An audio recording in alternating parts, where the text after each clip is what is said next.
Yes, we are live now. Hello friends, this is Imanshi and welcome to Let's Learn. Good evening सभी को good evening, नमस्कार, राम राम, सत श्री अकाल, अस्सलाम वालेकुम, whatever feel connected with.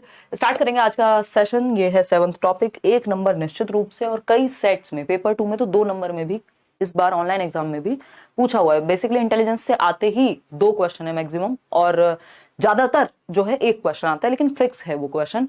Easy सा टॉपिक है और समझना चाहिए आपको। तो स्टार्ट करते हैं। थोड़ा सा हम लोग अगेन लेट हैं, बट आज थोड़ा सा और हम स्पीड में करेंगे, क्योंकि बेसिकली गार्डनर से क्वेश्चन पूछता है या आईक्यू टेस्ट से, इन्हीं 2 चीजों पे अब क्वेश्चन आपके आने लग गए। इंटेलिजेंस की जब बात कर रहे हैं तो बाकी किसी तीसरे टॉपिक से क्वेश्चन नहीं बनता नजर आ रहा है। इंटेलिजेंस के सेंस में किसी और थियरी से भी नहीं आता। इंटेलिजेंस की बहुत सारी थियरीज हैं, बट या तो आईक्यू यानी इंटेलिजेंस के कॉन्सेप्ट से क्वेश्चन आता है, या फिर आपका हार्वर्ड गार्डनर से, दैट्स इट। तो हार्वर्ड गार्डनर से ही 99% चांस रहते हैं कि क्वेश्चन आए।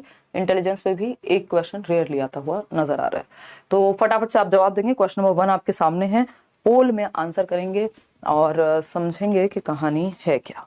बताइए, फटाफट से आंसर करेंगे। आज बिल्कुल ब्लैक एंड व्हाइट ही रखा है, जो सेशन का टाइप है, आपको कलर नजर नहीं आएंगे। देखिए फटाफट से बताइए। क्वेश्चन नंबर 1 का ए कह रहे हैं 37% लोग, इंटेलिजेंस कोशेंट यानी IQ test are criticised for, यानी आलोचना क्यों होती है। ये बहुत बार क्वेश्चन अलग अलग ढंग से पूछा जा चुका है कि आईक्यू टेस्ट को, जो बुद्धि लब्धि का परीक्षण है, उसकी आलोचना जो है वो क्यों होती है, उसका कारण क्या है। आईक्यू टेस्ट को बहुत क्रिटिसाइज किया गया है over the period of time, कि हम जो आईक्यू आईक्यू चिल्लाते रहते हैं कि हाय रे आईक्यू, सब कुछ आईक्यू ही है इंटेलिजेंस में, इस चीज को आज के समय में बहुत ज्यादा बढ़िया नहीं मान रहे हैं हम, ठीक है ना। इसके बहुत सारे क्रिटिसिज्म भी हैं। तो अगर हम बात करें, पहले तो आपको एक बात दिमाग में आनी चाहिए कि आईक्यू दिया किसने था। आईक्यू का जो कॉन्सेप्ट है, संप्रत्यय जो है बुद्धि लब्धि का, वो किसने दिया, तो वो आप कमेंट में बताएंगे। उससे पहले हम चर्चा करेंगे कि कहानी है क्या। इंटेलिजेंस कोशेंट को क्यों क्रिटिसाइज किया जाता है, being considerate of cultural diversity. अब इसमें आपने क्या लगा दिया, रटा रटाया जवाब जो हम जनरली देखते हैं, वो हमने इसमें जल्दीबाजी में आंसर कर दिया 41% लोगों ने, जिनका आंसर एकदम गलत है। ए ऑप्शन को आपको ठीक से पढ़ना पड़ेगा। सारा खेल लैंग्वेज का है, पेडागोजी में, है ना, कि आप समझ पा रहे हैं पढ़ के या नहीं। सांस्कृतिक विविधता को ध्यान में रखते हैं। अगर सांस्कृतिक विविधता को ध्यान में रखते होते, या ध्यान में जो चीज रखती है वो क्रिटिसिज्म थोड़ी हो सकता है, वो तो बढ़िया पॉजिटिव बात हो गई ना, कि अगर सांस्कृतिक विविधता को, कि अमेरिकन कल्चर के लोग अलग तरह से इंटेलिजेंट होंगे, चाइना में कुछ और इंटेलिजेंस हो सकता है, इंडिया में कुछ और मतलब हो सकता है बुद्धि का या हमारे मानसिक क्षमताओं का। तो कल्चरल डाइवर्सिटी को अगर आपका एक टेस्ट ध्यान में रख पा रहा है, वो अच्छी बात है। जबकि ये कल्चरली बायस होते हैं ज्यादातर टेस्ट, कि अमेरिकन के लिए अगर कोई टेस्ट बना हुआ है, ज्यादातर वेस्टर्न कल्चर के हिसाब से डिजाइंड होते हैं आईक्यू टेस्ट। तो ये तो इनकी प्रॉब्लम है, डाइवर्सिटी का ध्यान कुछ खास रख नहीं पाते हैं। बहुत कम टेस्ट हैं, जैसे वो रावंस मैट्रिक हो गया, आपका रेवंस मैट्रिक, जिसको हम क्या कहते हैं कि कल्चर फ्री टेस्ट है, कि कल्चर का इस पर प्रभाव नहीं पड़ता, कोई भी व्यक्ति किसी भी कल्चर का दे दे सेम रिजल्ट आएगा। जबकि ज्यादातर टेस्ट में क्या हालत है कि वेस्टर्न कल्चर्स की तरफ बायस्ड हैं, वो वेस्टर्न कल्चर की तरफ बायस्ड हैं वो टेस्ट, या फिर मान लीजिए एक ब्रिटिश व्यक्ति या वहां का व्यक्ति अगर कुछ जिस कंट्री के हिसाब से वो टेस्ट बना है वो दे तो ज्यादा स्कोर आएगा, हम देंगे तो शायद कम आएगा। तो ये तो इनके साथ एक प्रॉब्लम है ना। ये क्रिटिसिज्म नहीं है कि कंसिडरेट है कल्चरल डाइवर्सिटी को लेकर, अगर होते तो ये तो पॉजिटिव बात हो जाती।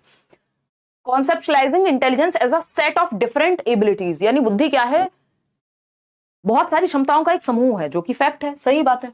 वो क्षमताएं क्या हो सकती हैं, आपकी रीजनिंग, आपकी प्रॉब्लम सॉल्विंग, आपकी अडेप्ट करने की एबिलिटी, है ना, कुछ केसेस में लैंग्वेज पे आपकी पकड़ होने की एबिलिटी। तो ये बात तो सही है कि क्षमताओं का एक समूह है।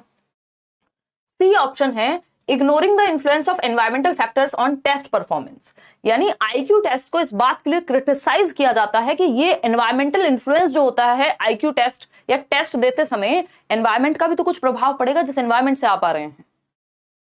बिल्कुल सही बात है, यही इसका सही उत्तर है। चीटिंग मत करना, आप गलत जवाब दे चुके हो सारे के सारे।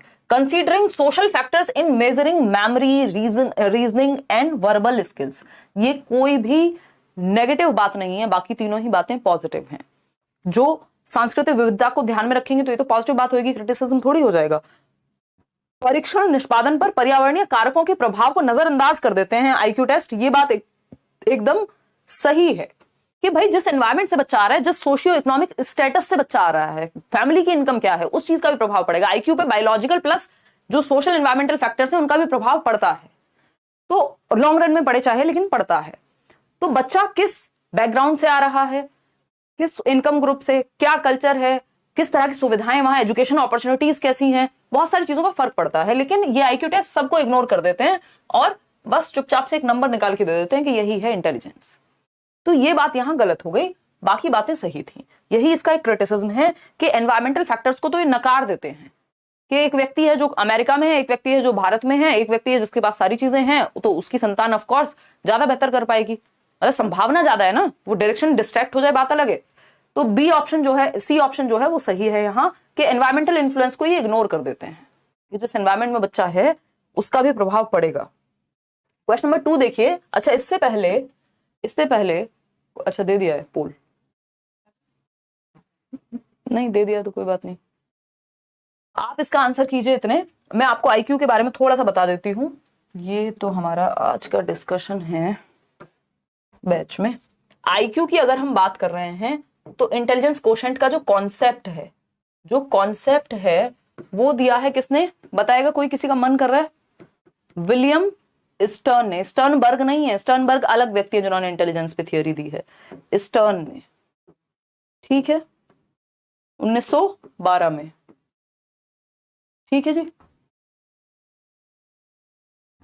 अगर हम बात करते हैं यहाँ पे 1908 के आसपास है, आई थिंक मैंने कहीं लिखवाया होगा आपको, कभी और इंटेलिजेंस की चर्चा होगी तो देख लेंगे एक बार, ईयर को थोड़ा बहुत इधर उधर देख लेना, ईयर जनरली आता नहीं है, मेरे ख्याल में 1912 ही है। विलियम स्टर्न ने कॉन्सेप्ट दिया है। आईक्यू का जो फॉर्मूला है उसको रिवाइज करके दिया है। फॉर्मूला अलग है, फॉर्मूला क्या है? MA/CA इंटू 100, यानी मानसिक आयु बटा वास्तविक आयु गुणा कर देते हैं 100 से। तो अगर आईक्यू निकालना है तो मान लीजिए मानसिक आयु, जिस लेवल पे मेंटल एबिलिटी बच्चे की दिमाग काम करता है उसका, वो है 18 साल, और जितने साल का वो है क्रोनोलॉजिकल एज या वास्तविक आयु वो है 15 साल। 100 से गुणा कर देंगे, आईक्यू निकल करके आ जाएगा। ये फॉर्मूला है। ये फॉर्मूला प्रॉपर रिवाइज करके किसने दिया? ये दिया आपका लुई टर्मन ने 1916 में। सही बता रही हूँ मैं आपको, कोई गलत नहीं है, 1912 की है वो, 1916 में स्टैनफोर्ड यूनिवर्सिटी में। 1905 की जो आप बात कर रहे हैं वो इंटेलिजेंस का पहला टेस्ट आया था एल्फ्रेड बिने के द्वारा। 1908 में, जिसकी मैं बात कर रही थी, 1908 में मेंटल एज दिया था एल्फ्रेड बिने ने। ये सब चीजें अलग अलग दी गई हैं। ये मेंटल एज एल्फ्रेड बिने ने दिया 1908 में। अगर हम बात करें क्रोनोलॉजिकल, पहले से होता था क्रोनोलॉजिकल, क्योंकि वास्तविक आयु तो हमेशा से ही है ना। आईक्यू का कॉन्सेप्ट जो संप्रत्य दिया वो स्टर्न ने, जो फॉर्मूला रिवाइज करके दिया वो टर्मन ने। थर्स्टन है कि टर्मन है? दिमाग थोड़ा सा मेरा, हाँ। इसके अलावा अगर हम बात करते हैं, लुई टर्मन ही है, थर्स्टन का अलग है वो सिद्धांत। लुई टर्मन ने 1916 में स्टैनफोर्ड के अंदर ये फॉर्मूला दिया रिवाइज करके। और तीसरी एक चीज है आपकी, ये जो कहानी है हमारी मेंटल एज की, तो मेंटल एज 1908 में एल्फ्रेड बिने के द्वारा, और पहला इंटेलिजेंस का टेस्ट एल्फ्रेड बिने के द्वारा, ठीक है ना। हाँ, टर्मन ही है, कोई दिक्कत नहीं है, ठीक है जी, ओके डन। चलिए आगे बढ़े, नेक्स्ट क्वेश्चन देखते हैं। अ की कैरेक्टरिस्टिक ऑफ गिफ्टेडनेस, ये आपका टॉपिक इंक्लूसिव एजुकेशन में भी आएगा, बट क्योंकि ये इंटेलिजेंस से भी जुड़ा हुआ है ये वाला पर्टिकुलर क्वेश्चन, तो इसको समझ लेते हैं। गिफ्टेडनेस का एक कैरेक्टरिस्टिक बताना है, प्रतिभाशाली बच्चों की एक प्रमुख विशेषता बतानी है। गिफ्टेड बच्चा, गिफ्टेड से मतलब ही है कि गिफ्ट मिला है, जैसे गॉड गिफ्टेड काइंड ऑफ, कि किसी भी एक क्षेत्र में विलक्षण होगा, विलक्षण बुद्धि, या फिर हम कहेंगे एक्सेप्शनल होगा, कुछ अच्छा करेगा, कुछ डिफरेंट होगा। तो गिफ्टेडनेस का कैरेक्टरिस्टिक विशेषता पहचाननी है हमको। लैक ऑफ क्रिएटिविटी नहीं, आप लोग इसमें सही उत्तर दे रहे हैं। High levels of intellectual ability, gifted उसको कहेंगे जिसमें उच्च स्तर की बौद्धिक क्षमताएं हैं, जिसका मानसिक स्तर बाकी बच्चों से कहीं ऊपर है। अगर मैं नॉर्मल भाषा में कहूं तो 130 प्लस आईक्यू, इंडियन कॉन्टेक्स्ट में अगर हम बात करें एज पर एनसीईआरटी, तो 130 प्लस आईक्यू जिस बच्चे का है, हम उसको कहेंगे कि वो गिफ्टेडनेस की तरफ जा रहा है या गिफ्टेड है। 90 से 110 जो है वो एवरेज आईक्यू होता है। 90 से 110 जो है वो एवरेज आईक्यू होगा। इसमें 3 चीजें हैं जो टेबल में आप ध्यान रख सकते हैं, पूरी टेबल ना भी याद रखें तो। एक तो जिसका आईक्यू बिलो 70 है तो उसको समस्या है, ये मानेंगे, वो बॉर्डर लाइन पे है, बिल्कुल बिलो 70 प्रॉब्लम है, 70 बॉर्डर लाइन होता है। 92 प्रॉब्लम है, 92 110 एवरेज बच्चा, औसत दुनिया में आधी आबादी एवरेज ही है आईक्यू के हिसाब से, 90 से 110 ही आईक्यू है। इसके अलावा अगर हम बात करें 130 प्लस आईक्यू है, दैट मींस गिफ्टेड की तरफ गया बच्चा, गिफ्टेड है, ठीक है। ये 3 जरूरी हैं, 0 to 25 में मूड कहते हैं, बिल्कुल। तो ये 3 बातें हैं, आईक्यू टेबल है टर्मन की ही, जिसके द्वारा मैं ये बात कर रही हूँ। तो जो बच्चा गिफ्टेड है उसकी मानसिक क्षमता इंटेलेक्चुअल एबिलिटी जो है वो हायर लेवल की होगी, क्रिएटिविटी की कमी नहीं होगी, कम्युनिकेशन स्किल इंपेयर्ड होंगी नहीं, ज्यादातर ये देखा जाता है कम्युनिकेशन स्किल्स अच्छी होती हैं। Tendency to copy others ideas, ये तो एकदम बकवास बात हो गई है ना, कि अगर गिफ्टेड है बच्चा तो कम्युनिकेशन स्किल खराब ही होंगी, खराब हो सकती है बट होंगी ही, ये कहना गलत है। टेंडेंसी दूसरों को कॉपी करने की नहीं, वो इनोवेटिव होगा। 3 चीजें बताई हैं रेंजोली ने, जिसके आधार पर क्वेश्चन ज्यादातर बनते हैं गिफ्टेडनेस के कैरेक्टरिस्टिक के बारे में।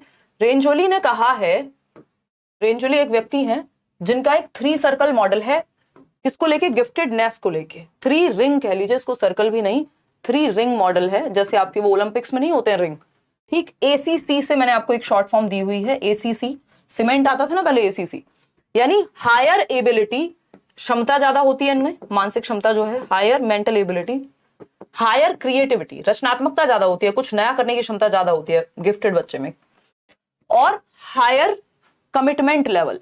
कमिटमेंट मतलब जब तक तोड़ेंगे नहीं तब तक छोड़ेंगे नहीं, आसानी से गिव अप नहीं करते चीजों पे, ठीक है ना। तो ये क्या हुआ, ये 3 रिंग जिसमें कॉमन है वो गिफ्टेड है, तो जो यहाँ पे कॉमन होगा वो गिफ्टेड कहलाएगा। इसमें इन्होंने IQ के बारे में ना बात करके, मतलब IQ ज्यादा है, हायर एबिलिटी 130 प्लस IQ मान लीजिए आप, हायर क्रिएटिविटी, रचनात्मकता ज्यादा है बाकी बच्चों से, और कमिटमेंट भी ज्यादा है, किसी कार्य के प्रति डटे रहने की क्षमता। तो ये ACC जरूर याद रखना होता है, इससे एक क्वेश्चन आपका हर हालत में सॉल्व हो जाएगा। तो A option is the right answer.